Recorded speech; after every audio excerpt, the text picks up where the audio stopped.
নিষিদ্ধ ব্যানার বিতর্ক, ফিফার শাস্তির মুখে কি তবে আর্জেন্টিনা?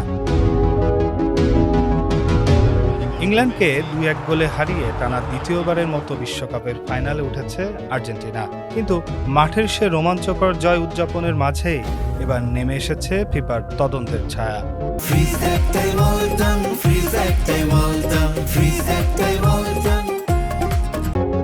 ইংল্যান্ডের বিপক্ষে ম্যাচ জয়ের পর মাঠের ভিতরেই ১৯৮২ সালের ফকল্যান্ড যুদ্ধের স্মৃতি উস্কে দিয়ে একটি নিষিদ্ধ ব্যানার হাতে উদযাপন করতে দেখা গেছে আর্জেন্টিনার ফুটবলারদের।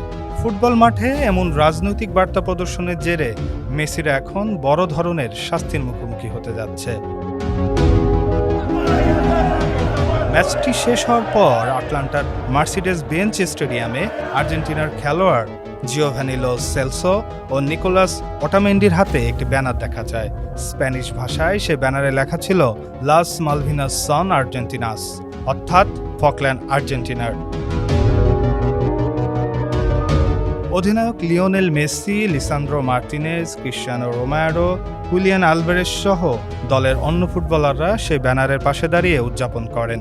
পরবর্তীতে ব্যানারটি গ্যালারির সমর্থকদের দিকেও তুলে দেওয়া হয় এবং সমর্থকদের হাতেও একই ধরনের ব্যানার দেখা যায়।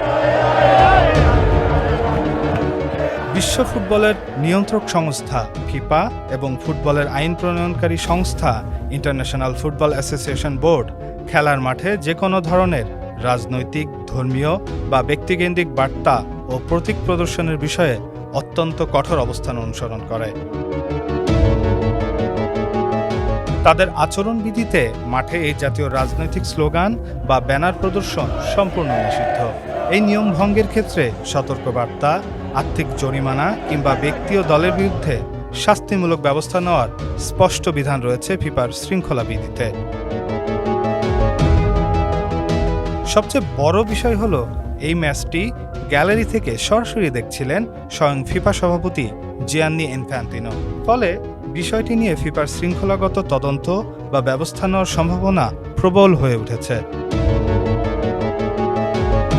তবে ফুটবল বিশ্লেষকদের এক অংশের মতে আচরণবিধি লঙ্ঘনের কারণে আর্জেন্টিনার ওপর শাস্তিমূলক ব্যবস্থা আসার সম্ভাবনা থাকলেও বিশ্বকাপের ফাইনালের আগে আর্জেন্টিনাকে সরাসরি টুর্নামেন্ট থেকে বহিষ্কার করার মতো সম্ভাবনা একেবারেই কম।